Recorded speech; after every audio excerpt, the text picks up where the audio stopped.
Bonsoir à tous, bienvenue dans cette nouvelle émission, une émission exceptionnelle, hein, puisque nous sommes mardi de libre parole dans TVADP, la télévision des esprits libres. Alors, je vous prie de nous excuser, tous nos auditeurs, là, parce que nous avons eu et toujours un énorme problème technique.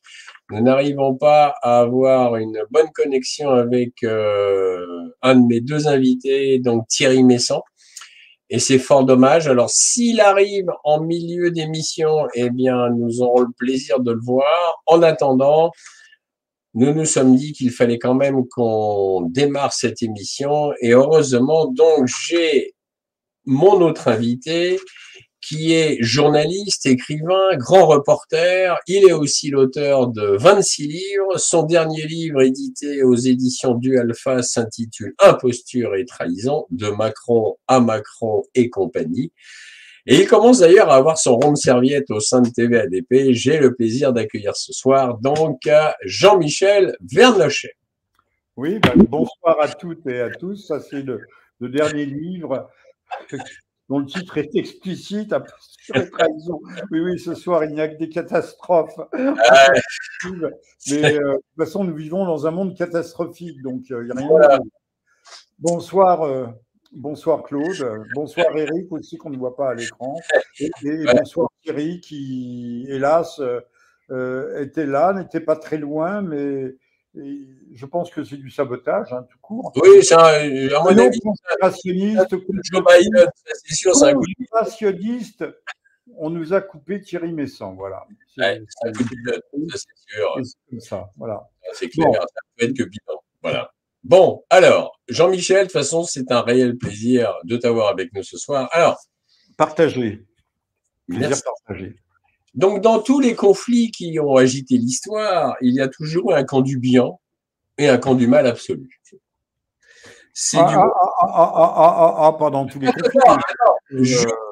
Je poursuis. C'est du moins ce qui ressort à chaque fois de l'agitation politico-médiatique. Et l'histoire, c'est bien connu, l'histoire est toujours écrite par les vainqueurs et évidemment, les perdants font toujours office de mal absolu, etc., etc.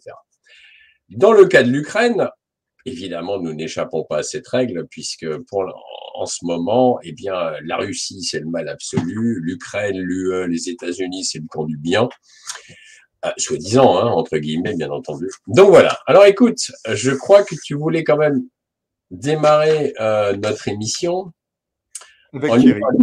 Texte de Thierry Messant qui n'est pas là pour le moment. Nous t'écoutons. Alors, Claude, je ne veux pas corriger ce que tu disais, mais le camp du mal et le camp du bien, sauf dans les guerres religieuses, les gens avaient un certain savoir-vivre. Il y avait des règles, des lois et des coutumes de guerre.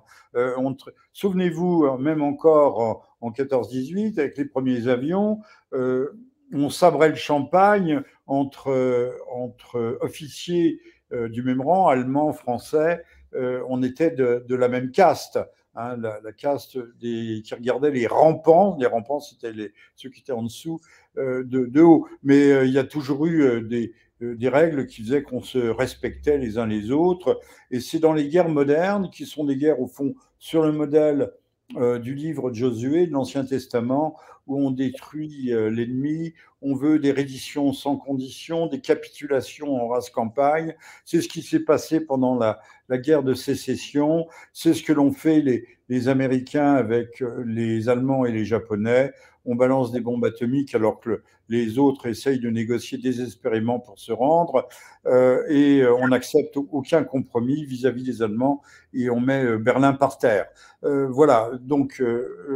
alors... Pour citer Thierry Messant, dont je recommande son réseau, le fameux réseau Voltaire, j'en prends non pas le dernier article, mais un article du premier. Il est extrêmement court et qui montre que les choses derrière la coulisse en Ukraine et à Kiev ne sont pas exactement celles que l'on peut trouver sur le petit écran de LCI, filiale de TF1. Là, on a quelque chose de tout à fait folklorique, fantasmatique, et il se passe beaucoup plus de choses. Et Thierry Messant nous aide un peu à décrypter, à décrypter une réalité qui nous échappe, et pas seulement à cause du brouillard de la guerre. Alors, je lis, citation. L'ancien sponsor du président Volodymyr Zelensky, l'ancien milliardaire Ihor Kolomoïski du groupe Priva, est au centre d'une enquête des services de sécurité ukrainiens, le SBU.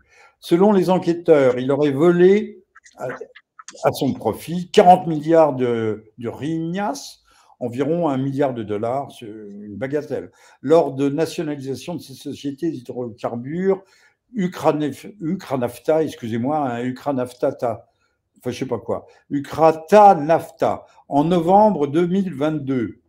Et vous allez voir, c'est là où ça devient véritablement intéressant. Si c'était qu'une seule histoire de concussion, ça ne serait rien. En 2010, Ihor Kolomoïski avait tenté de prendre le contrôle du Conseil européen des communautés juives. Il avait dû s'en retirer devant la fronde des responsables juifs européens qui dénonçaient son parcours mafieux. Après le coup d'État de 2014, coup d'État financé, comme l'avait dit Madame Nuland, à grands coups de milliards de dollars, 4 ou 5 milliards à l'époque, entre le premier coup d'État de 2004 et celui de 2014 ou 2003, mais c'est la même chose, il finança les groupes armés nationalistes intégraux, ce qu'on appelle ailleurs les ukro-nazis et compagnie, notamment les bataillons Haïdar, Donbass, Dnipro 1, Dnepr 227. Dans les années 2020, il fut le principal sponsor du président Volodymyr Zelensky, qui en fait, c'est sa créature, c'est une fabrication de Kolomoïski. Hein, c'est lui qui finançait ses émissions, qui les produisait, enfin tout, et tout le Bataclan, si je puis dire. Et de son parti, qui était, c'était bien trouvé, c'était une série télévisée, je le rappelle, pour ceux qui l'auraient oublié, Serviteur du peuple. C'est comme ça qu'il s'est propulsé vers la présidence. Il était, donc, Kolomoïski était le propriétaire de Burisma Holding, la société dont le fils du président Joe Biden, Hunter Biden, et celui de l'ancien secrétaire d'État John Kerry, Devon Archer, étaient devenus administrateurs. Il s'est brouillé il y a quelques mois avec son poulain Volodymyr Zelensky, qui lui aurait retiré la nationalité ukrainienne. Vous voyez, il y a quand même, il y a de l'eau dans le gaz, sans jeu de mots. Là-haut, notre ami Zelensky a limogé, et là je rends la parole tout de suite à Claude, aurait limogé en plusieurs vagues 30, 40 hauts dignitaires du régime. Et quand je dis hauts dignitaires, ce sont aussi beaucoup de vice-ministres, des directeurs, il a limogé aussi son Premier ministre, puisqu'il l'a remplacé par le chef des services de renseignement. Enfin, ça gicle à tout va. Mais derrière ces mouvements de population qui sont pas neutres et dont on nous parle pas. On préfère sur LCI nous repasser éternellement en boucle les mêmes images jusqu'à plus soif, jusqu'à la nausée, avec des commentaires absolument ineptes de gens qui n'y comprennent rien, fussent-ils des militaires, qui n'y comprennent rien, qui sont dans les vapes et qui feraient bien de retourner faire leur classe. Voilà. Alors, derrière tout ça, y a-t-il une épuration véritablement pour faire les yeux doux, pour faire des risettes à l'Europe, pour obtenir des armes? Parce que la légende noire et les méchantes rumeurs veulent que beaucoup d'armes se retrouvent sur le darknet, passent sur le marché noir. On a même dit que 2 canons César avaient été vendus à vil prix. De vil prix, c'est 200 ou 200 000 euros. Deux exemplaires en avaient été vendus aux Russes, même. C'est bien. Nos canons César terminent là où ils auraient dû commencer, peut-être. Et j'ai perdu le fil, mais c'est pas très grave. Je vais le retrouver. Et qu'en fait, tout ça masquerait une opération de camouflage des relations qu'avait le fils Hunter Biden avec la nomenclatura, plutôt l'oligarchie, la plutocratie ukrainienne totalement corrompue, puisque monsieur Hunter Biden, malgré des scandales soigneusement aussi escamotés par le FBI, on pourra revenir sur l'histoire de son ordinateur, spécialisé comme Monsieur Palmade dans la consommation de drogue, même le trafic de drogue et la prostitution et même éventuellement la pédomanie. Tout cela faisait tâche. Si ça s'était su au moment des élections américaines, il est à peu près assuré que M. Trump serait repassé haut la main. Mais évidemment, tout avait été fait, et notamment les réseaux sociaux. Grâce à Elon Musk, on sait que tout avait été soigneusement maquillé sur Twitter, mais ça a été aussi le cas sur Google, sur Facebook et compagnie. Or, c'est bien de faire le ménage, mais je termine en disant quand même que le premier des pourris et des corrompus, c'est encore M. Zelensky lui-même, dont le nom est apparu avec insistance dans les fameux Pandora Papers.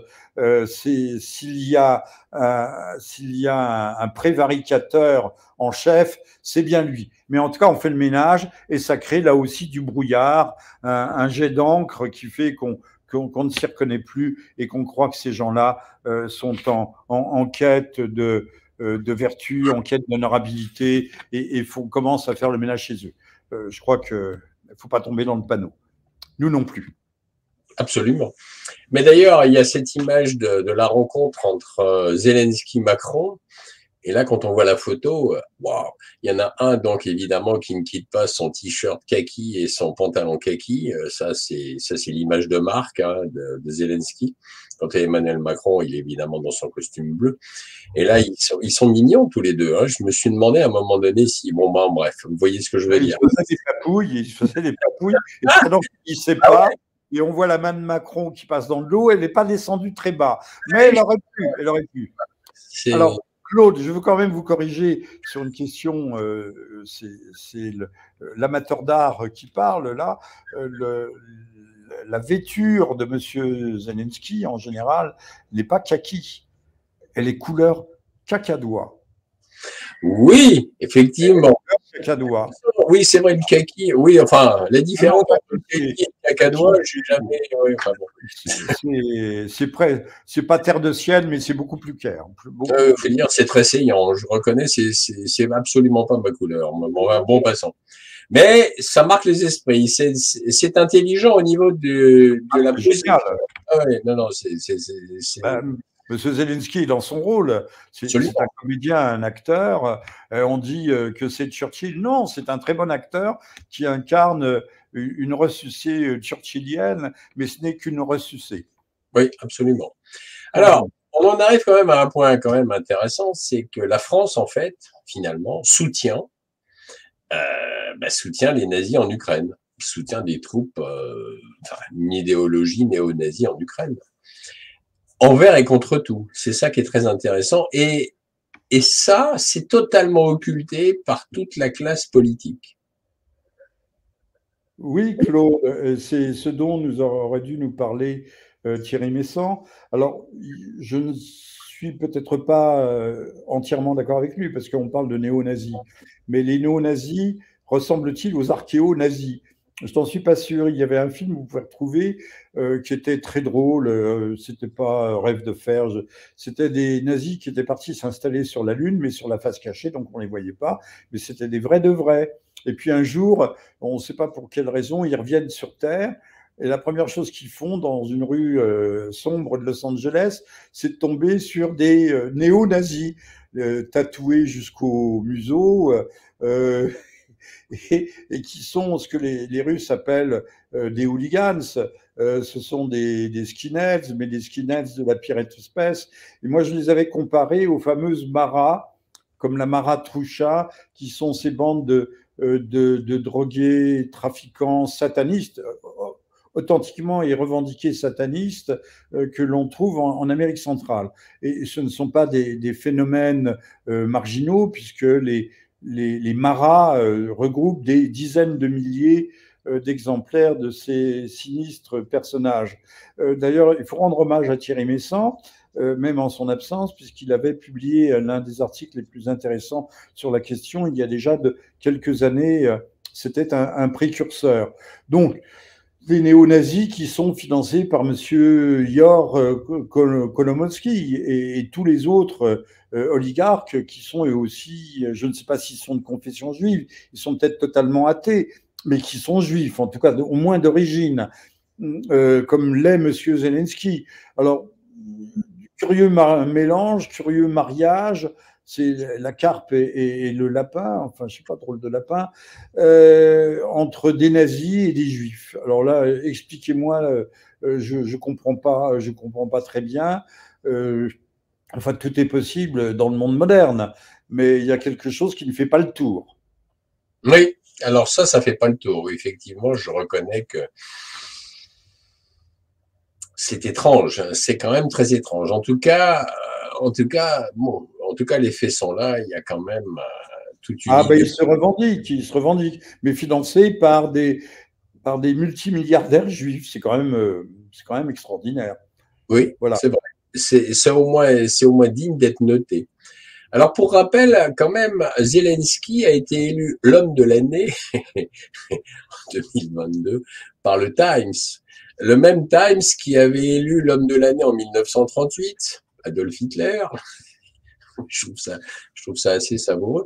Et Zelensky a écrit aussi un livre qui s'appelle, en français, Mon combat. Adolf Hitler avait écrit Mein Kampf, Mon combat. Mon combat. Oui, c'est intéressant quand même. Hein, on est sur des voies parallèles. Là. Bon, bref. En plus, il a reçu on lui a donné la Légion d'honneur à Zelensky. C'est absolument fabuleux. Grand croix de la Légion d'honneur, pas la simple Légion d'honneur, grand croix. C'est-à-dire le sommet. Ouais. À défaut de lui donner des oiseaux, non pas des oiseaux, mais des avions, on lui donne un petit crachat rouge qu'il s'est accroché. Mais je pense que ça ne l'intéresse pas beaucoup. Il préférerait des avions pour aller faire massacrer un peu plus d'Ukrainiens. Ouais, je pense. Oui. Jean-Michel, qu'est-ce qu'il faut penser du fait que la France et l'Allemagne n'ont jamais poussé pour appliquer les accords de Minsk? Enfin, pour que les accords de Minsk soient appliqués. Alors, c'est quand même. Alors, est-ce de la désinformation? Est-ce de la vantardise? Est-ce une relecture biaisée et très a posteriori de l'histoire? Mais on sait que M. Hollande et Mme Merkel, qui étaient garantes des accords au départ, viennent de se vanter, chacun de son côté, de n'avoir jamais eu l'intention de faire appliquer ces accords de Minsk. Décembre 14, février 2015, dans le format Normandie, puisqu'on s'était retrouvé en Normandie, et c'est d'où l'appellation, et qui prévoyait non pas l'indépendance du Donbass, mais les deux provinces de Donetsk et Lugansk, une certaine autonomie et surtout le droit de parler le russe. Alors que nos ukro-nazis, nos ukro-judéo-nazis, je ne sais pas s'il faut les appeler comme ça, on fait en sorte d'interdire le russe. D'ailleurs, distinguons bien pour le Donbass, russophone, l'Ukraine est russophone en fait dans sa totalité, mais ce sont véritablement des Russes. Voilà, et que d'ailleurs la Charte des Nations Unies faisait obligation littéralement à M. Poutine d'intervenir au secours, droit d'ingérence humanitaire que nous avons utilisé abondamment à propos de la Libye, d'intervenir au secours de gens qui étaient quelque peu martyrisés. Rappelons 13-14 000 morts, des familles qui vivaient dans des caves en permanence, hommes, femmes, enfants, vieillards, dans des caves pendant les 7 dernières années. Donc, de guerre lasse, on peut dire que M. Poutine a franchi le pas. Alors, bien sûr, il porte tous les péchés du monde, c'est l'abomination de l'abomination. Mais je crois que c'est M. Poroshenko, pardon si je me trompe, qui avait dit que pendant que les petits-enfants ukrainiens jouaient en plein soleil, il était complètement indifférent au fait que les petits-enfants russes du Donbass croupissent dans des caves sous les bombes ukrainiennes.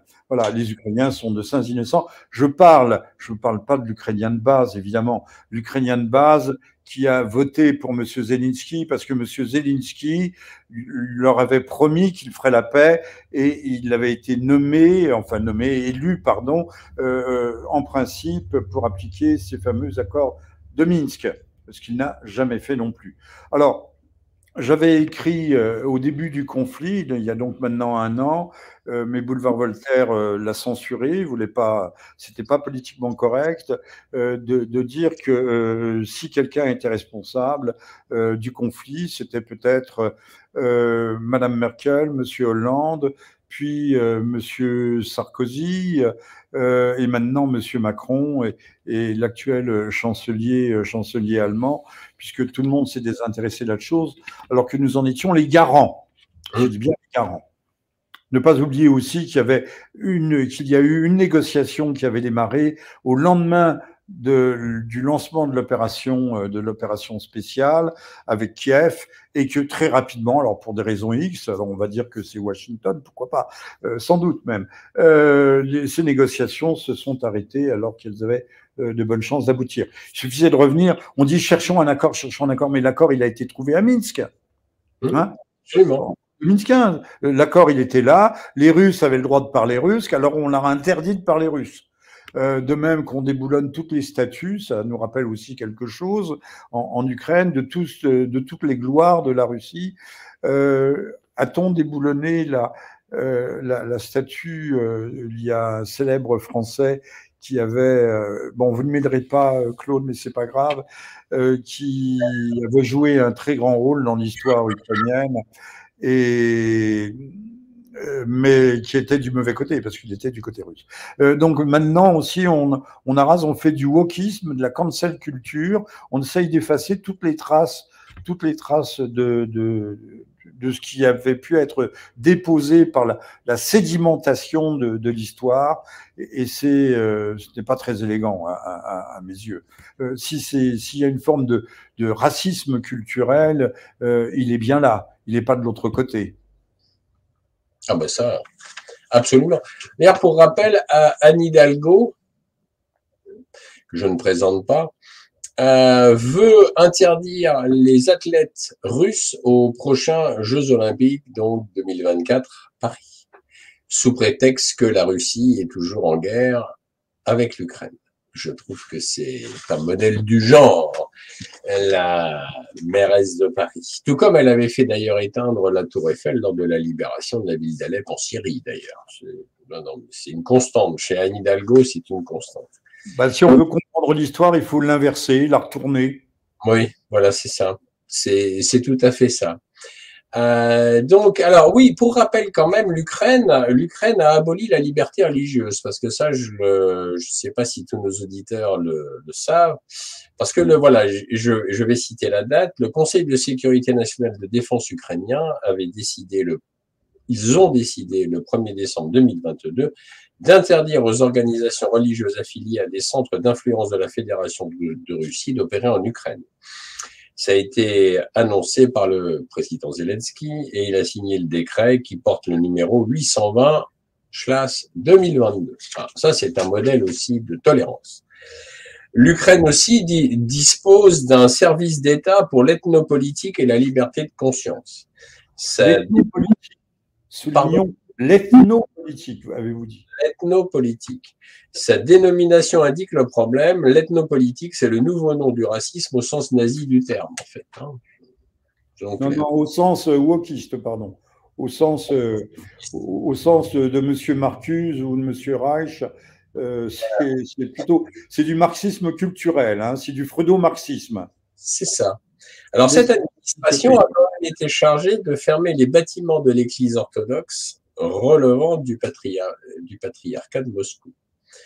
Et des popes, à l'époque, ont été arrêtés. Alors, je ne sais pas s'ils ont été relâchés depuis, j'espère pour eux, mais on peut légitimement se poser la question.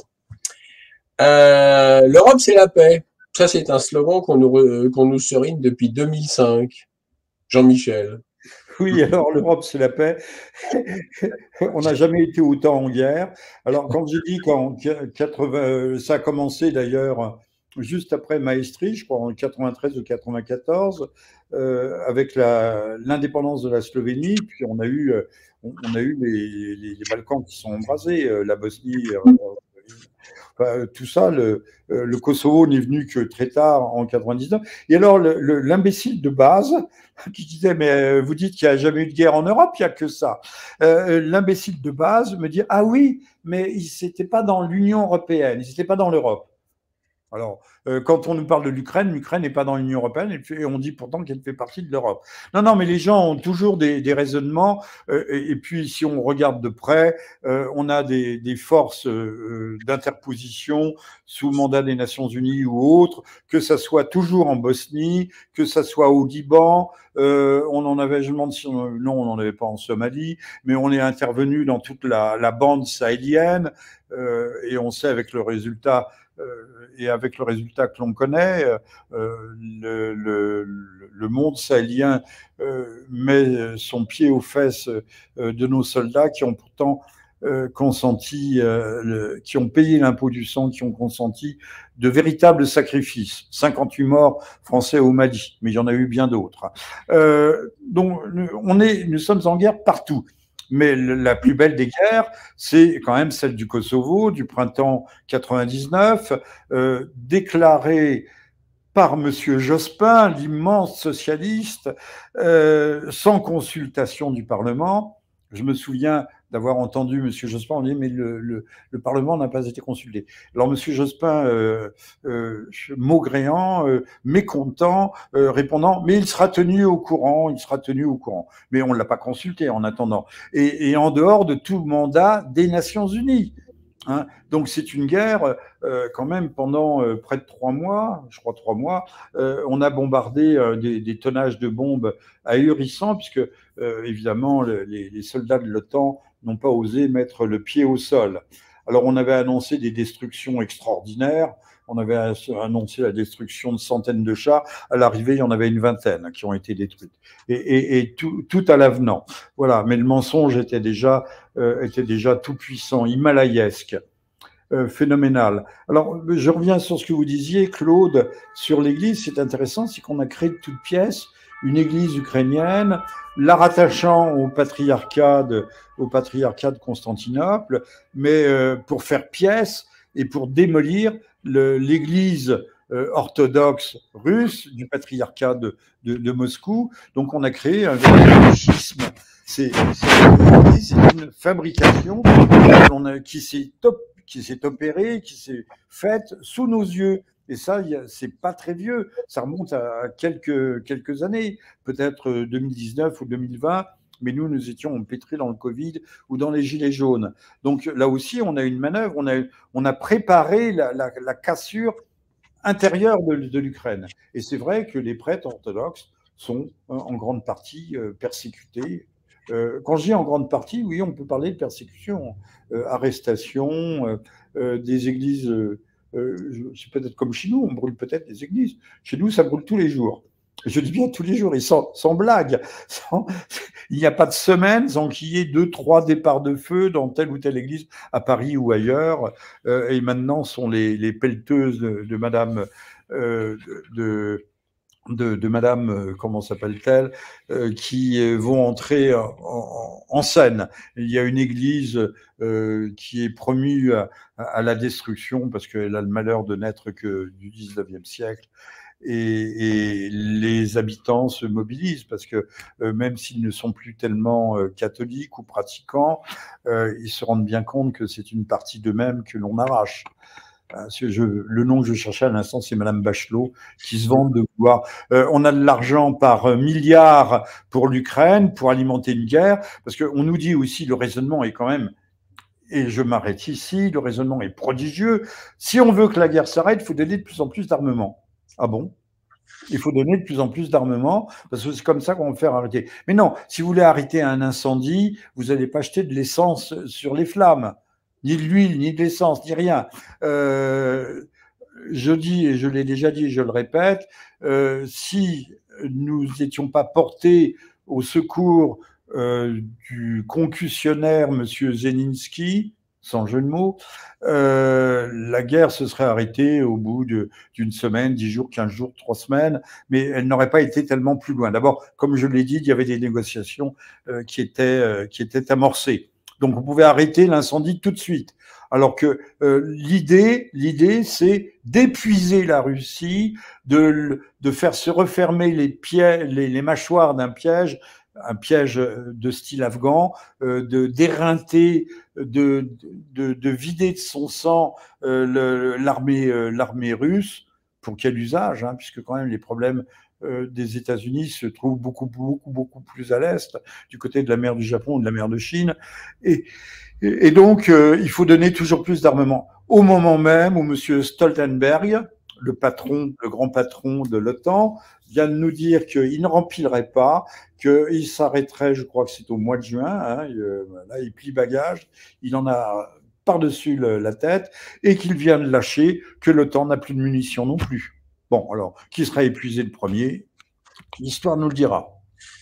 Bon, alors, autant on emporte le vent, on espère. Bon, avec un petit jeu de mots, j'ai pas pu m'en empêcher. Je le ferai plus, c'est promis. Alors, le problème, c'est que le danger, en fait, le danger ne vient pas de la Russie, mais vient bien de Zelensky, de Biden et des va-t-en-guerre comme Macron, etc. Parce que ils sont toujours en train d'attiser et d'attiser et d'attiser. En fait, ce conflit pourrait se terminer très vite, mais comme tu viens de le souligner, il n'y a rien à faire. Alors, ça continue. Alors, la guerre, Claude, on a la guerre parce qu'on la veut. Oui, bien sûr. Je suis la guerre. Là, ce n'était pas une nécessité non plus. On veut la guerre. N'oubliez pas que si l'opération spéciale a été lancée, c'est parce qu'apparemment, il y avait 200 000 hommes de troupes ukrainiens avec toute leur artillerie massée sur les frontières du Donbass, prêts à, je ne dis pas perpétrer un génocide ou un bain de sang, comme Monsieur Bernard-Henri Lévy nous l'avait dit avec Monsieur Kouchner en Libye. Il fallait arrêter le bain de sang, d'où l'ingérence humanitaire.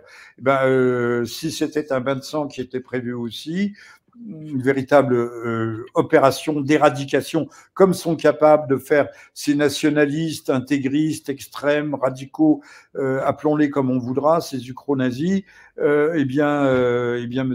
Poutine a eu raison d'intervenir. Il faudra peut-être finir par le dire. Ah oui, tout à fait. Non, mais là je rejoins complètement cette affirmation, bien sûr. En revanche, alors, prospective pour cette affaire de conflit russo-otanusien? Il y a différents scénarios. On sait qu'il y a eu un rapport de la Rand Corporation, qui est quand même une instance, une fondation, je ne sais pas si c'est une fondation, qui est quand même un réservoir de compétences, d'expertise, qui conseille au plus haut niveau le gouvernement. Il n'y a pas de gouvernement en Amérique, il y a une administration. L'administration américaine a dit qu'il fallait peut-être lever le pied.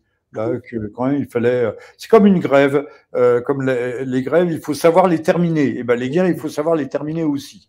Il semble que ce serait pas négligeable. Donc, mais tout peut déraper. Nous sommes dans des équilibres instables. Bonjour Thierry. Bonjour. Ah ben, ça y est, je vous entends. Ah, ben ça y est, il y a le son alors. Le son et l'image. Thierry, tu as été présent en permanence dans dans ce dialogue entre moi et Claude, et j'ai commencé l'émission, enfin, à la suite de Claude, bien sûr, par une longue citation de ton article du 1er février sur les dissensions entre M. Zelensky et son parrain, au sens mafieux du terme, M. Igor Zolomovsky. J'ai du mal à prononcer. Thierry, tu nous entends? Je vous entends parfaitement, mais je ne sais pas ce qui s'est passé. J'ai dû changer d'ordinateur. Bon, écoute, heureux que ça marche. Bon, parfait. Alors, Thierry, puisque vous êtes là, et ça, c'est absolument parfait, est-ce que, alors, vous vouliez évoquer le problème du droit international? Oui, parce que c'est le sujet que tout le monde évite. Parce que voilà. en droit international, l'intervention de la Russie est légale. Je viens de le dire, Thierry. Donc, tu vas pouvoir approfondir. L'amiral Jean Dufourcq aussi a eu le courage de le dire. Voilà, parce que on a adopté au Conseil de sécurité, il y a déjà 7 ans, une résolution, la 2202, qui avalise les accords de Minsk et prévoit que la France, l'Allemagne et la Russie en sont les garants. Or, bon, la France et l'Allemagne n'ont rien fait, donc c'est à la Russie qu'il appartenait de mettre fin à la guerre civile qui avait lieu depuis 8 ans en Ukraine. Et c'est ce que la Russie a fait. Donc dire que l'intervention de la Russie est illégale, ça veut dire que, par exemple, l'intervention de la France au Rwanda pour arrêter le génocide, ça aurait été illégal. Est-ce que c'est ça qu'on veut dire? Et deuxième chose, ce qui est présenté comme des sanctions ici vis-à-vis de la Russie, ça n'est pas des sanctions en droit international, ce sont des mesures coercitives unilatérales. Et ça, l'Assemblée générale des Nations unies l'a déjà condamné et l'a redit depuis le début de cette guerre. Ces mesures coercitives unilatérales sont illégales. Elles violent le droit international. Voilà. Donc, ça, c'est une base à partir de laquelle nous pouvons réfléchir. Mais ici, en France, personne ne veut regarder cette base. Ici, on répète que la Russie a envahi l'Ukraine, qu'elle veut l'annexer, etc. Ça n'est pas du tout le sujet. Et on peut ajouter que lorsqu'on gèle des fonds, on n'a pas à se les approprier. Or, c'est ce que peut faire l'Europe. Ça s'appelle du banditisme. C'est du vol pur et simple. Or, c'est ce que font les États-Unis, c'est ce que fait l'Europe, c'est ce que fait la France. Notamment, on voit les fonds gelés pour Russia Today. Non, ce n'est pas Russia Today. Bon, peu importe. Ces fonds vont être affectés à l'Ukraine, mais c'est du vol. On règle, on bafoue toutes les règles de la bonne cohabitation, coexistence financière dans le monde. On transgresse les règles. Comme Thierry, vous pouvez peut-être nous en dire un mot, comme pour l'affaire de Nord Stream 1 et 2. Alors, sont-ce les Anglais, ou sont-ce, comme le dit Seymour Hersh, les États-Unis, les Américains, la marine américaine et les Norvégiens? Bon, d'abord, le président Biden a dit, avant que cet événement ait lieu, qu'il pouvait le faire et que si la Russie intervenait en Ukraine, il le ferait. Donc, si vous voulez, il y a le président des États-Unis qui, publiquement, a revendiqué à l'avance cette action. Et après ça, il y a eu la sous-secrétaire sous-secrétaire d'État pour la politique, Madame Victoria Nuland, qui a répété cet engagement devant le Sénat. Donc, il n'y a pas de doute. Hein, c'est le seul pays qui ait revendiqué cette action. À notre sens, il n'y a pas beaucoup d'autres pays qui étaient en mesure de faire une telle action. Non, les Anglais, les Français, sans doute aussi. Et encore, et donc, non pas les services spéciaux américains, mais la marine américaine, qui a des plongeurs de grands fonds et des gens qui ont les compétences. Alors, mais donc, il y a une poignée de pays à travers le monde. Hein. Surtout, si la marine américaine a fait cette action, elle n'a pas à en rendre compte au Congrès. Tandis que si c'était les forces spéciales, ils devraient en rendre compte. Voilà. Donc c'est pour ça que, explique Seymour Hersh dans son article, on a fait appel à la Navy et pas aux forces spéciales. Et d'autre part, dans cet article, Seymour Hersh met en cause un pays de cette région. Bon, il est évident que ce pays est impliqué, mais il n'est pas le seul. Ça, manifestement, Seymour Hersh a fait l'impasse sur d'autres participations.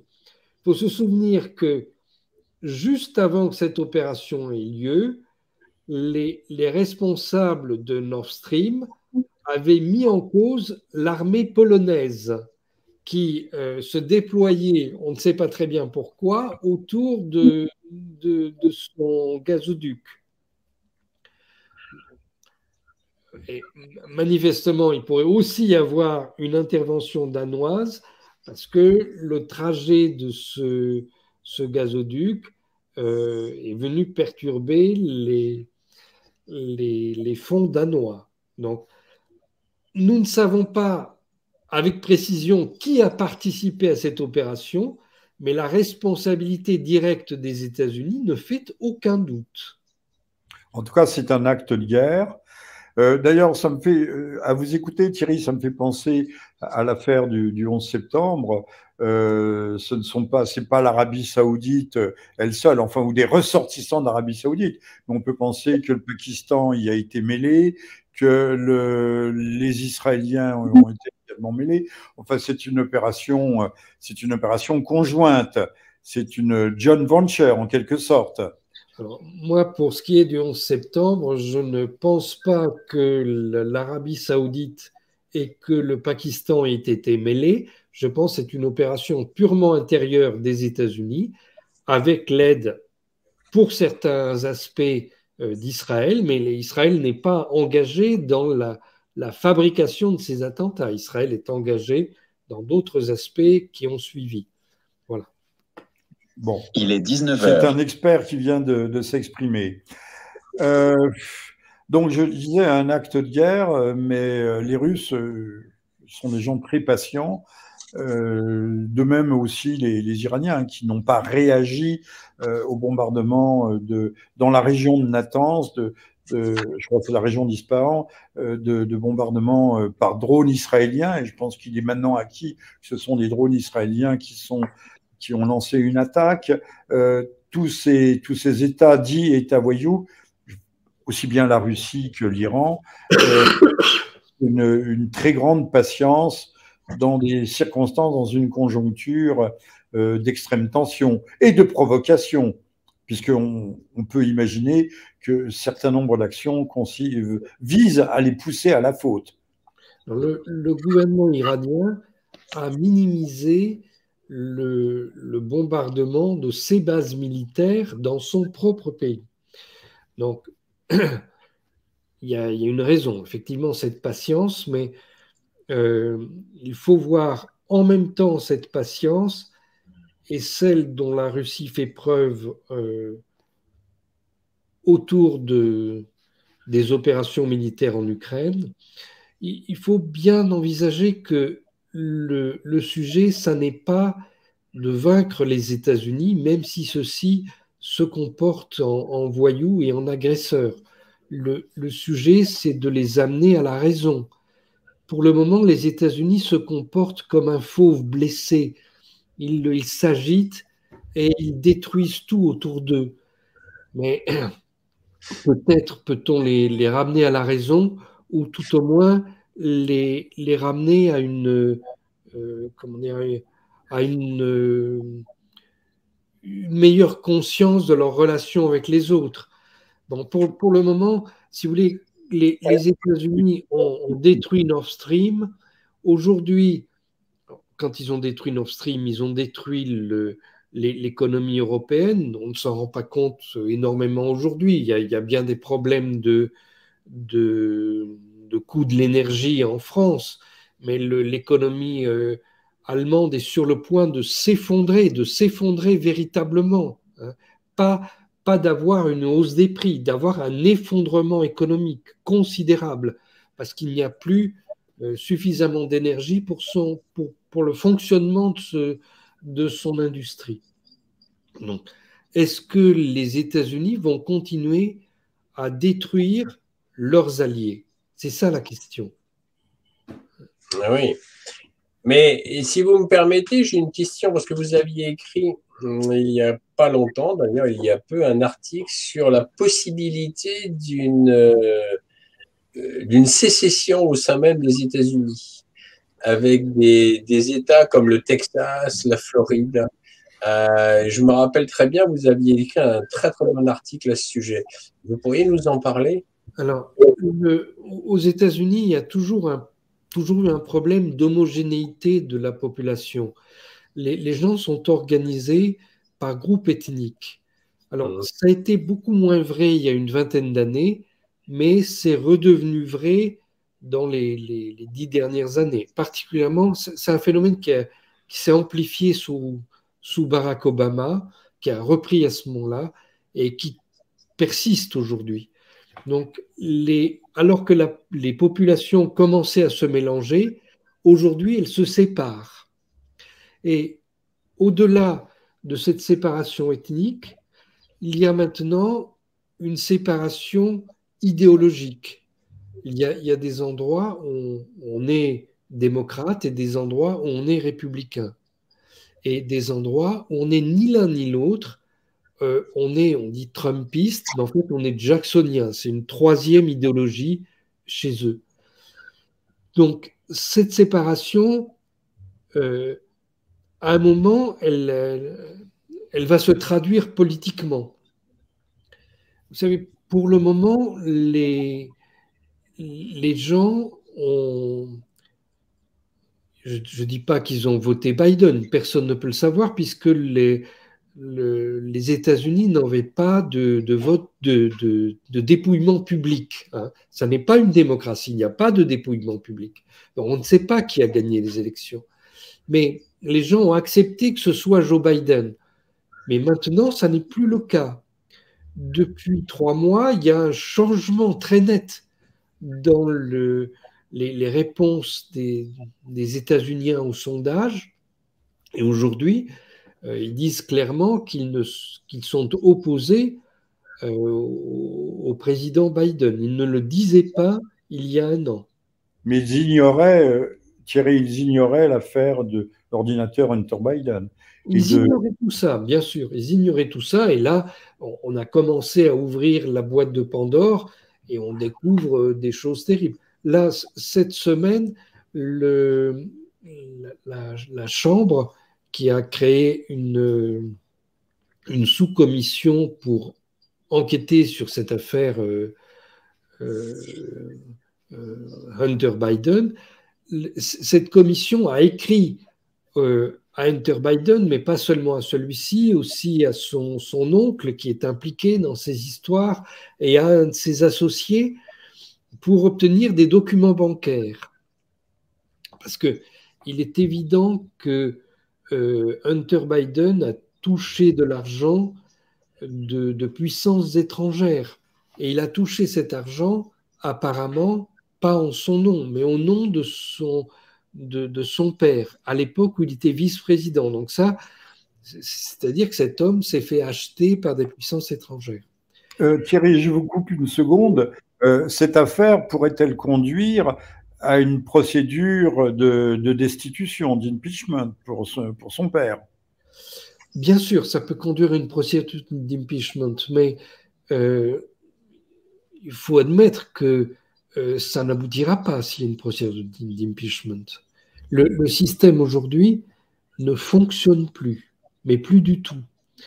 Donc, on peut lancer cette procédure, mais il n'y aura de destitution de Joe Biden que si l'État profond aux États-Unis le décide.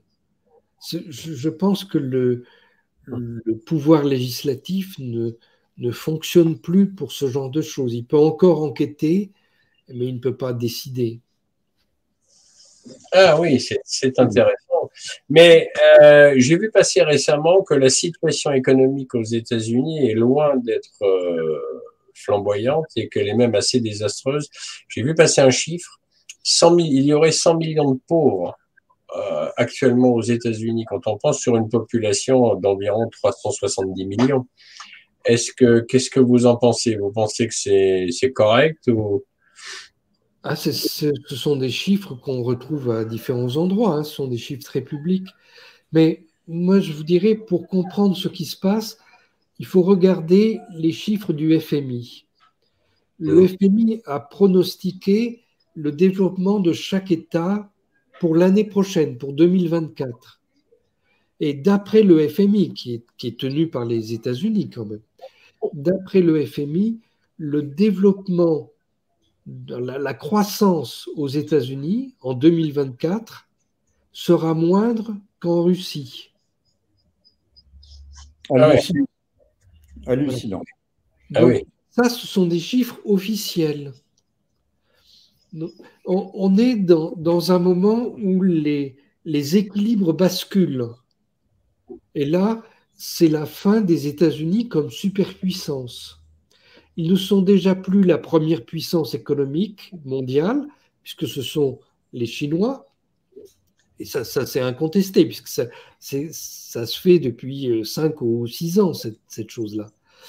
Et ils ne sont plus la première puissance militaire mondiale, puisque leur puissance militaire est très vieille par rapport à l'armement de la Russie. La Russie dispose d'armements extrêmement sophistiqués, très très loin en avance sur l'armement états-unien. Vous savez, l'armement états-unien n'a pas évolué depuis la dissolution de la Russie et depuis les grandes opérations dans le Golfe. Donc depuis 91. Oui, alors il y a eu un petit peu d'amélioration en 92, 93, même jusqu'en 95, et après, ils ont continué à vivre sur leur lancée. Donc aujourd'hui, ils ont un armement qui a... Le différentiel entre les États-Unis et la Russie, c'est essentiellement les armes hyper véloces.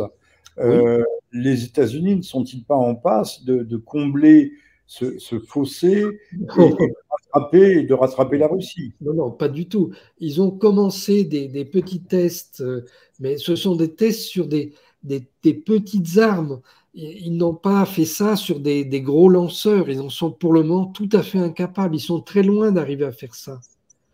Et il n'y a pas que les armes hyper véloces. Il y a le brouillage dont les Russes sont capables. Ça, c'est ce qu'on a vu en Syrie. Et on a vu ça aussi à Kaliningrad. Donc, les armes des États-Unis ont 25 ans de retard. C'est quelque chose qui ne va pas se résoudre en un clin d'œil. Malgré l'immensité, le volume de leur budget, des budgets militaires. Ça n'a aucun rapport. Et là, il faut bien se rendre compte que plus ils mettent d'argent et moins ça marche. Ça, c'est un constat que plusieurs secrétaires à la défense ont fait. Le premier, c'était Donald Rumsfeld. Hein. Donc, ça ne date pas d'hier. Ah oui.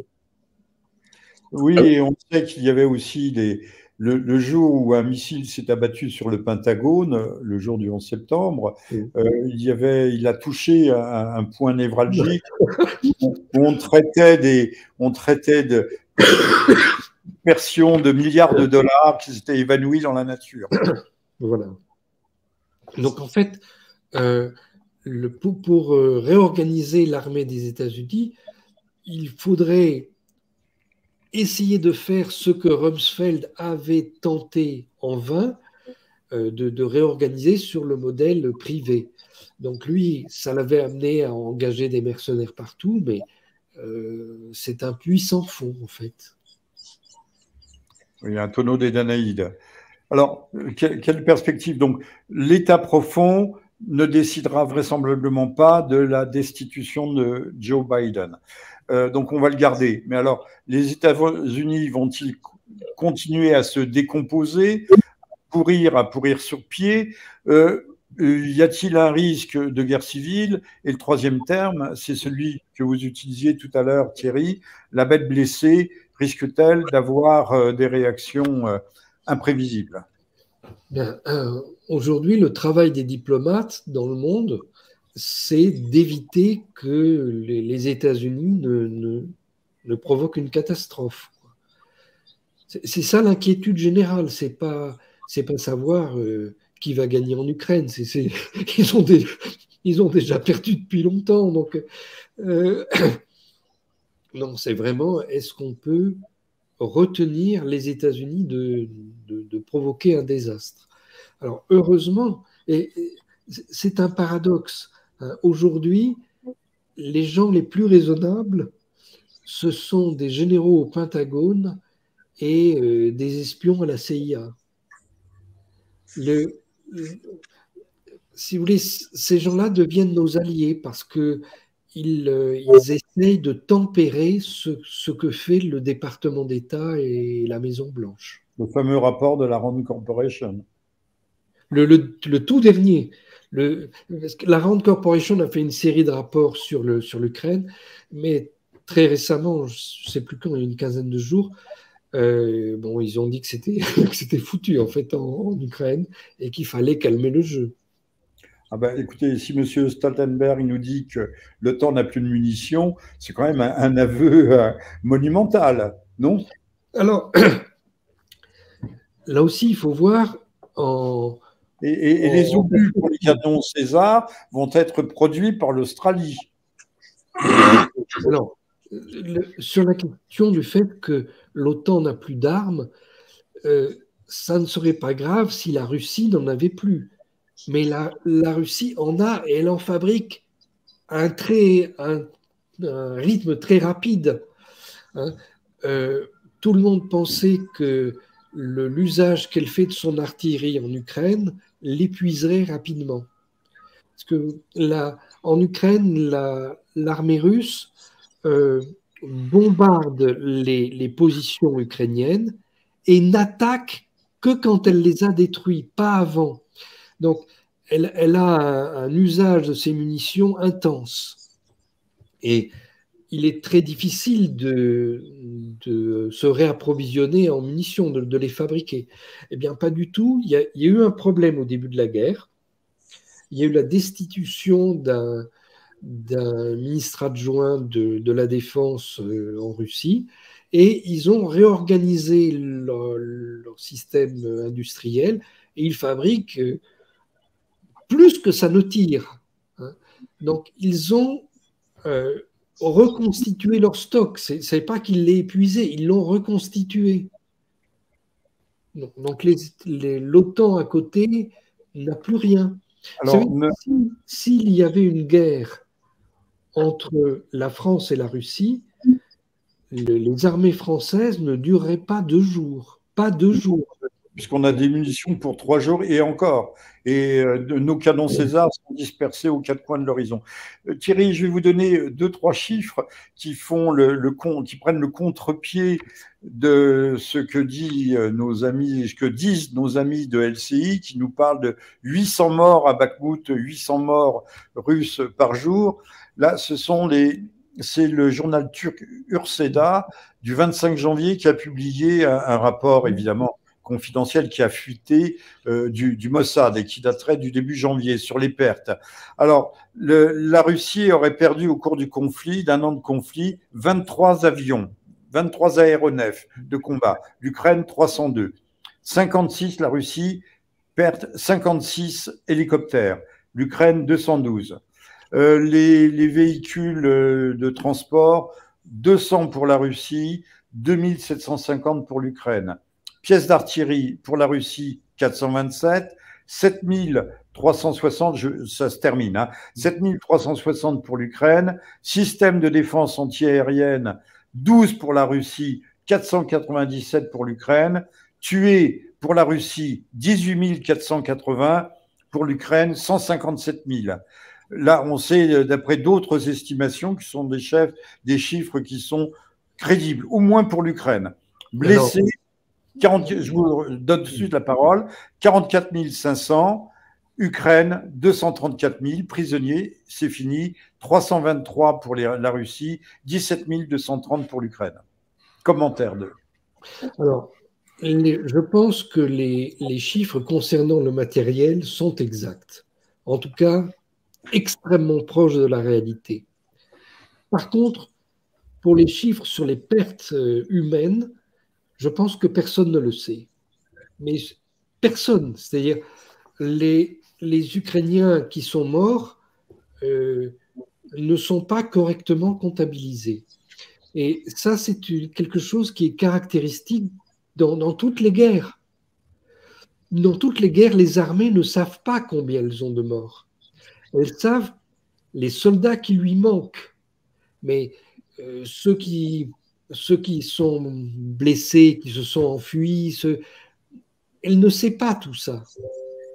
Donc, le rapport du Mossad, qui est cité dans cet article, n'utilise pas l'expression « ce sont des morts », ce sont des personnes manquantes.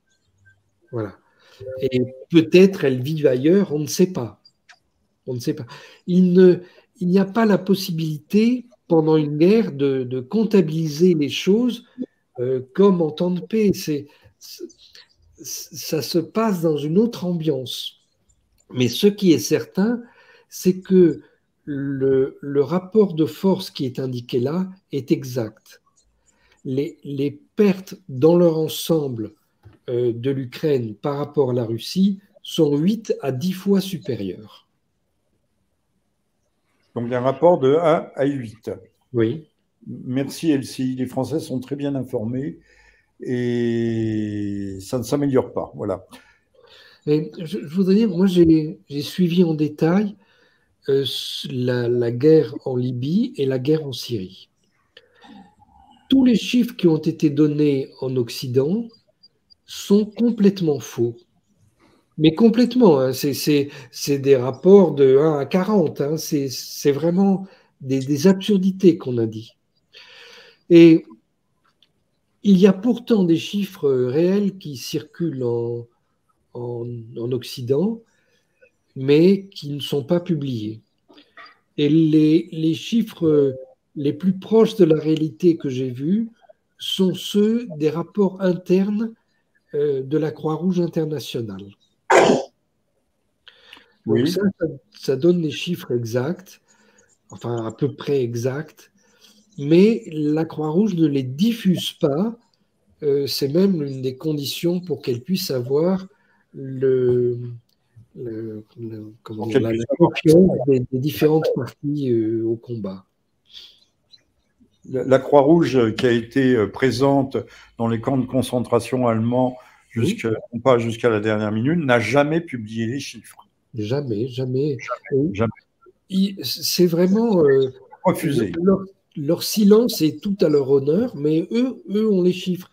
Et eux ne vous disent pas les bêtises que l'on entend dans les médias ici. Bêtise est un mot aimable. Oui. Trop aimable.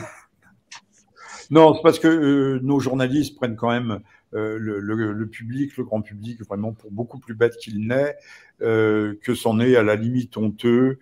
Et c'est pas à la limite, je retire à la limite que c'en est parfaitement et totalement honteux. Et on aimerait bien que notre démocratie ne périclite pas aussi, puisque quand même on peut faire un usage guerrier, militaire, propagandiste du mensonge, mais il y a aussi dans ce domaine des limites à ne pas franchir. Alors, ça nous ouvre sur un autre sujet, parce que le principe démocratique en lui-même, aujourd'hui, est mort et ne peut plus fonctionner pour une raison toute simple, c'est que dans les sociétés, partout dans le monde, mais particulièrement en Occident, il y a maintenant des différences de revenus considérables. Un ouvrier peut gagner 10 000 fois moins qu'un super milliardaire. Donc ça n'a jamais existé à aucune époque. Et les démocraties n'ont jamais fonctionné avec des écarts aussi importants que ça. Vous savez, je crois que c'était Henry Ford qui disait qu'il pouvait y avoir un écart de 1 à 40, ça lui paraissait énorme. Donc maintenant, 1 à 10 000... Et sous l'Ancien Régime, nous avions des aristocrates fort pauvres. Oui, et même au Moyen-Âge, la différence de revenus entre un paysan, un serf, et un seigneur n'a jamais été aussi forte que ça. Donc ça ne peut plus fonctionner tel que nous le connaissons. Nous devons trouver un nouveau type de régime politique. Mais d'ores et déjà, ceux qui tiennent le pouvoir imposent ce qu'ils souhaitent en violant les principes constitutionnels. Nous avons toujours des constitutions démocratiques, mais si vous voulez, quand on interdit des médias, ça n'est plus une démocratie, tout le monde le comprend. Or, on vient d'interdire des médias sous prétexte qu'ils étaient russes ou qu'ils reliaient le point de vue de la Russie. C'est ce qu'a fait M. Zelensky en Ukraine aussi.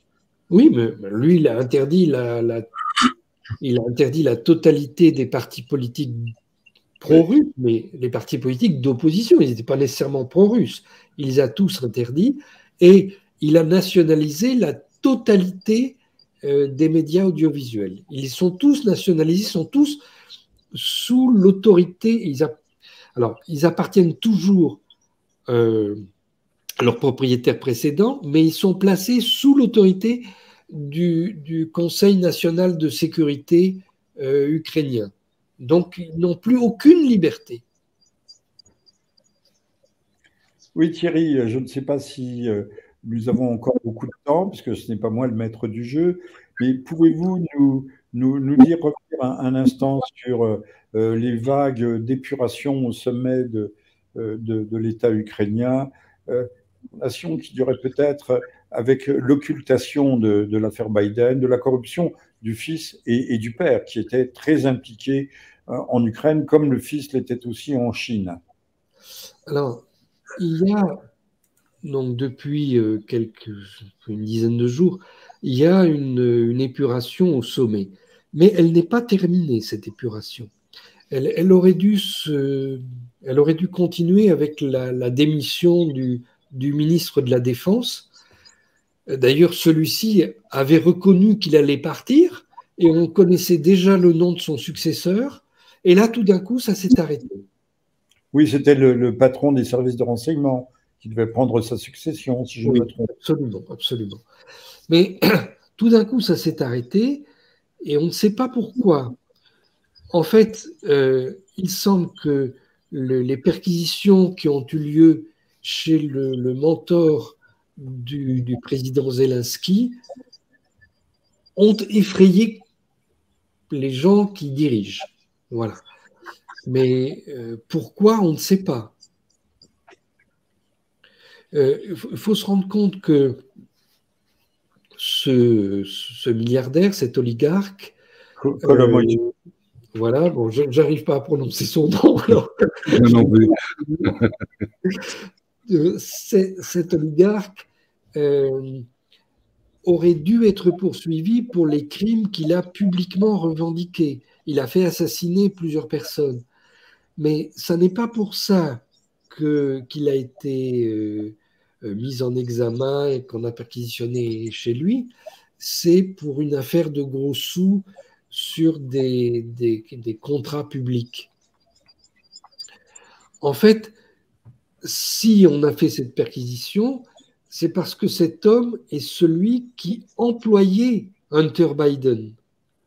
Donc ça, toutes les traces ont été effacées de ces choses-là. Mais il se trouve que moi, j'avais enquêté là-dessus il y a plusieurs années et que j'avais trouvé à ce moment-là la preuve que c'était lui l'employeur. Mais Thierry, juste une question. Comment tu expliques ça? Puisqu'on sait que ce banquier est le mentor, le financier du président Zelensky, et d'un seul coup, on verrait apparaître dans un État nazi une parcelle de justice, de droit, de loi. Non, pas du tout. Il ne s'agit pas d'une parcelle de droit. Le fait d'arrêter une personne corrompue, ça n'est pas le droit, ça n'est pas la justice. C'est un principe classique de ce genre de régime. On arrête certains pour encourager d'autres. La justice, c'est quand on arrête ce système. C'est très différent. Ben là, si on voulait arrêter les corrompus, il faudrait commencer par M. Zelensky. Absolument, absolument. Donc, il n'y a pas de justice en Ukraine. Et vous savez que la plupart des avocats ukrainiens ont fui leur pays. Il n'y a pratiquement plus d'avocats en Ukraine. Si vous cherchez à en avoir un là-bas, c'est très, très difficile.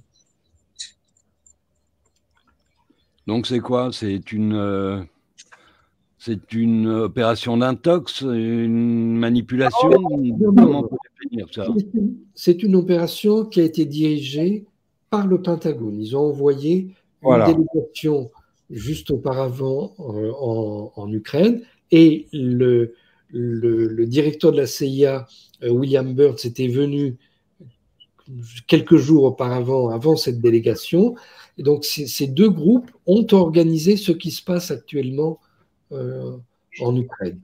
C'est un rideau de fumée qui permet aussi de protéger les connexions américaines au sommet de l'État, les connexions américaines. C'est une affaire intérieure américaine, en quelque sorte. Absolument, c'est purement intérieur américain. Alors, le président Zelensky sert de paravent, mais il est évident qu'il ne jouera pas ce rôle très longtemps. Aujourd'hui, dans son pays, la plupart des gens sont contre lui, contrairement à ce qu'on nous explique. Alors, risque-t-il de mal finir comme le Raïs Kadhafi? Non, je crois qu'il finira plutôt comme le Shah d'Iran ou Ben Ali en Tunisie. On lui téléphonera, on lui dira « Monsieur, il est temps que vous partiez ». Et alors, il remplira un avion avec tout ce qu'il a volé, ça aura du mal à démarrer et puis il partira. Alors, l'ancien Premier ministre israélien, Naftali Bennett, s'est vanté d'avoir eu une conversation en tête-à-tête avec le président Poutine, qui lui aurait garanti, qui lui aurait promis que M. Zelensky, c'est normal, il y a une solidarité entre les gens de la même espèce, que M. Zelensky ne serait pas exécuté. Voilà. Donc, ce qui veut dire que M. Naftali Bennett n'excluait pas la possibilité qu'il puisse l'être. Oui, Naftali Bennett était très inquiet parce qu'on lui avait dit Poutine veut envahir l'Ukraine et il va, au moment de cette conversation, Poutine va prendre Kiev et va tuer Zelensky. C'était ce que répétaient les médias de l'OTAN. Donc à ce moment-là, il a discuté avec le président Poutine qui lui a dit « mais pas du tout, moi j'ai pas du tout envie de tuer Zelensky, ni même de prendre Kiev. Ce que je veux, c'est mettre fin à la guerre civile en Ukraine. » Et c'est tout. C'était sa seule revendication à ce moment-là. Bon. Donc, depuis, compte tenu de la résistance qu'il reçoit de l'OTAN, de tout ce que l'OTAN fait contre la Russie, il a dit qu'il n'allait pas se limiter à mettre fin à la guerre civile dans le Donbass. Ce qu'il voulait, c'était aussi libérer la Novorossia, c'est-à-dire le sud de l'Ukraine, qui était pleinement russe depuis Catherine II. Bon. Et la Novorossia, ça ira jusqu'en Transnistrie. C'est pour ça que aujourd'hui, on vous dit la Russie va attaquer la Moldavie maintenant. Ils ne vont pas attaquer la Moldavie. Ils vont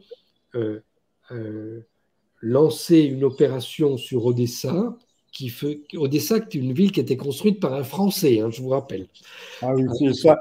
C'est le nom que je cherchais tout à l'heure. C'est Richelieu. C'était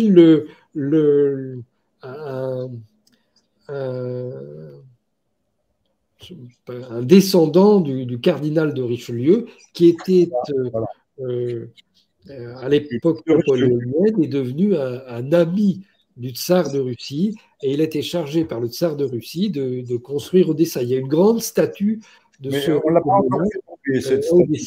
Retardée. Les Russes vont reprendre cette région d'Ukraine, qui est une région qui a toujours été russe, mais qui n'a jamais connu le servage. C'était une région russe évoluée, telle que l'a pensée Catherine II et son amant, là, Potemkin. Le maréchal Potemkin, voilà. Bon, donc, et ils vont continuer jusqu'en Transnistrie. La Transnistrie, c'est, aux yeux des Nations Unies, c'est une région de la Moldavie. Mais ça n'a jamais obéi au gouvernement moldave, absolument jamais. Dès la dissolution de l'Union soviétique, la Transnistrie a été indépendante. Elle n'a jamais obéi au gouvernement moldave. Et se trouve sur le sol de la Transnistrie un contingent de 1500, 2000 soldats russes qui sont là, qui n'ont pas bougé. Pour l'instant. Alors, mais je signale pour nos auditeurs qu'en Transnistrie, il y a un village où tout le monde parle français. Les soldats de Napoléon ont créé un village français. Ils se sont mariés avec des gens sur place. Et donc là, il y a une petite France à l'intérieur de cette petite Russie qu'est la Transnistrie. C'est ce qu'on est en train de faire ici aussi, dans le cœur de l'Empire romain, un village gaulois. Mais Thierry, si les Russes vont jusqu'à Odessa et jusqu'à la Transnistrie, j'arrive jamais à le dire, ça veut dire que l'Ukraine sera coupée de la mer Noire, non? Oui, toute cette partie va être retirée de l'Ukraine. De toute manière, déjà... Elle n'aura plus accès à la mer. Ah non, elle n'aura plus accès à la mer, non. Ça aura des conséquences économiques phénoménales. On va avoir la réunification aussi des provinces de l'Ouest avec la Pologne et peut-être une partie avec la Hongrie. Oui, absolument. Donc l'Ukraine va être dépecée. Oui, c'est ça. L'Ukraine actuelle, mais bon, vous savez, l'Ukraine, c'est un pays qui n'a jamais vraiment existé. L'Ukraine telle que nous la connaissons. Oui. Oui, ça va être comme ça. Qui est dépecé, qui voulait dépecer, voilà. Ou qui sera dépecé, qui avait les yeux plus gros que le ventre. Et ça aura forcément des conséquences politiques aussi pour nous, Européens, puisqu'on va enregistrer une défaite historique.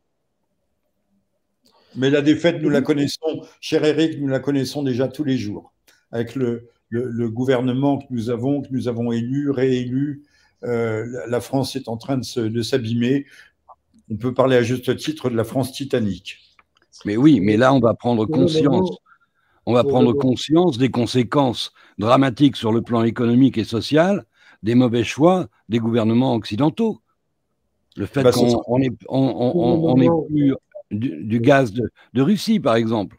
On va planter plus d'éoliennes. Vous le savez comme moi, le Sénat vient de donner son accord. Vous avez déjà ces conséquences catastrophiques. Il y a déjà des entreprises qui ferment en France.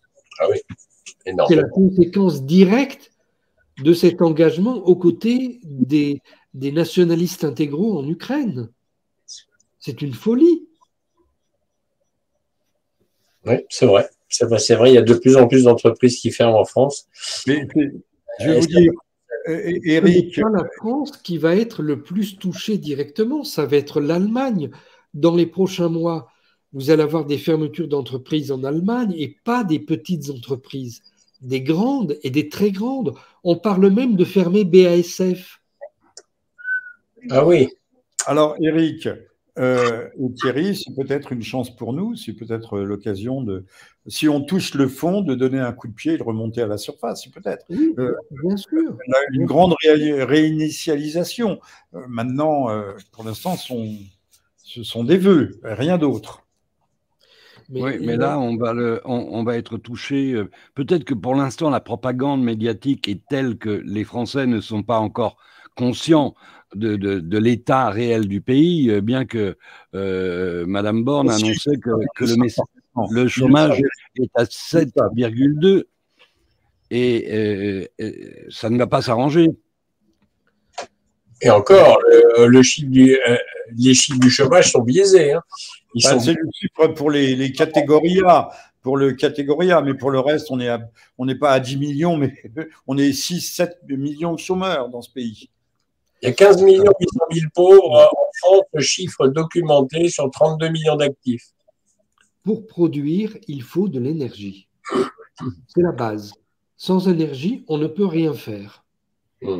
Donc, si nous continuons à nous priver des sources d'énergie que nous avions.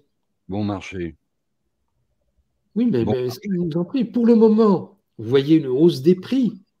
Mais si nous continuons comme nous le faisons, ce n'est pas une hausse des prix qu'il y aura. C'est qu'il n'y aura plus d'énergie. Vous pourrez dire que vous avez de l'argent, il n'y aura plus. Vous ne pourrez plus acheter, quel que soit votre argent. Donc, à ce moment-là, l'économie entière va s'effondrer. Et c'est ça qui est en train de se préparer. Donc, il va falloir trouver une solution. Il va falloir arrêter de dire que tous ceux qui ne sont pas d'accord avec nous sont des méchants. C'est stupide. Éric, je vais devoir vous quitter parce qu'il est très tard. On est à la fin, mon cher Jean-Michel. On a dépassé de 21 minutes notre émission, mais c'était pour 21 minutes en plus, mais c'était pour compenser l'absence de Thierry qui a eu quelques difficultés ce soir à nous rejoindre. Mais on se retrouvera, si vous le voulez, on pourrait faire vous allez les réinviter très vite, très vite. Cette émission une fois par mois, on pourrait faire un bilan de la situation. Qu'est-ce que tu en penses, Thierry? Oui, oui, tout à fait. Tout à fait. D'autant que les choses évoluent extrêmement vite.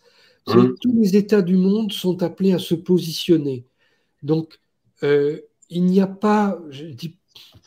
Je pense que chaque semaine, il y a 1 ou 2 États qui changent de camp. Donc, vous ne voyez pas ça, parce qu'à la télévision, on ne va pas vous raconter ça. Mais l'Occident dominait le monde, ça n'est plus le cas. Et il faut comprendre ce qui se passe pour pouvoir réagir. Sans ça, si on est les derniers à comprendre, on sera les victimes. Exactement.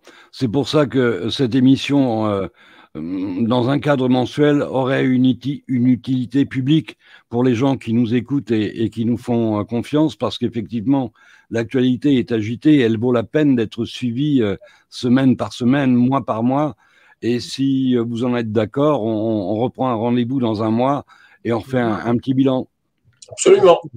Moi, ça me va très bien, moi. Jean-Michel, ça te va? Bien sûr, bien sûr. Éric, bien sûr, je ne te pose pas la question puisque c'est toi qui viens de le proposer. Ouais, ça me semble très bien. Ouais. Bon, Thierry, pardonnez-moi. Jean-Michel, merci beaucoup. Jean-Michel, un grand merci. Merci. Voilà, merci Thierry. Ça m'a fait plaisir de te revoir, puisque depuis que tu es rentré en France, de ton exil damascène, nous n'avions pas eu l'occasion de nous parler en direct. Et j'espère que ça se... Voilà. Si ce n'est par téléphone, par Skype ou autre. Bonne soirée à vous tous et à toutes, et haut les cœurs, évidemment. Et donc, le mot de la fin, Thierry. Le mot de la fin, Thierry. Un grand merci. À bientôt. On te laisse le mot de la fin, Thierry. Je pense que nous devons réagir. Notre personnel politique ne comprend pas ce qui se passe. Absolument. Donc, vous ne devez pas vous en remettre à vos députés, à votre gouvernement. Il faut aller les voir. Il faut leur expliquer ce qui se passe. Le moment de réagir, c'est maintenant, ça n'est pas dans un an. Dans un an, ça sera trop tard. Thierry, ils sont sourds et aveugles. On le voit avec l'opération Covid. Oui, mais il ne faut pas baisser les bras, il faut agir maintenant. Alors écoute, on va suivre. Agir, ça n'est pas aller... manifester tous les samedis. Voilà, ça n'est pas manifester, il faut aller rencontrer le personnel politique et lui expliquer que non, il y a une erreur. Ils doivent regarder les choses telles qu'elles se passent. Moi, j'étais très étonné, j'ai été au Parlement européen il y a un mois, et quand j'ai discuté avec des parlementaires européens, ils étaient effrayés de ce que je voulais leur expliquer. Et ils me disaient, ne parlons pas de ça, ne parlons pas de ça. Mais si vous voulez aider votre peuple, vous devez en parler. Bon, moi je ne crois plus au Père Noël, Thierry, hein, donc je rêve que ce système s'effondre et le plus vite possible pour qu'on puisse commencer à rebâtir un monde nouveau sur des règles plus saines. Ce système va s'effondrer. De toute manière, ce système ne marche plus. Même s'il y avait des gens compétents, la manière dont notre État est organisé, ça ne marche plus. Bon. Donc, de toute manière, il va falloir changer tout ça. Mais essayons de faire avec le moins de dégâts possible, parce que là, on va vers des dégâts gigantesques. C'est vrai, c'est vrai, c'est vrai. Merci beaucoup, Thierry. On se donne rendez-vous dans un mois. Absolument. Thierry, un grand merci. C'était un plaisir. Et franchement, les analyses, merci. Extra. À bientôt. Hein. À bientôt. Et merci. Bon, bah écoutez, un grand merci de nous avoir suivis. Donc, de toute façon, vous l'avez tous entendu. Rendez-vous dans un mois avec Thierry Messant et Jean-Michel Vernochet, bien entendu, et on fera comme ça le point chaque mois. Et avec vous, bien entendu. Merci à tous de nous avoir suivis et à très vite. Au revoir.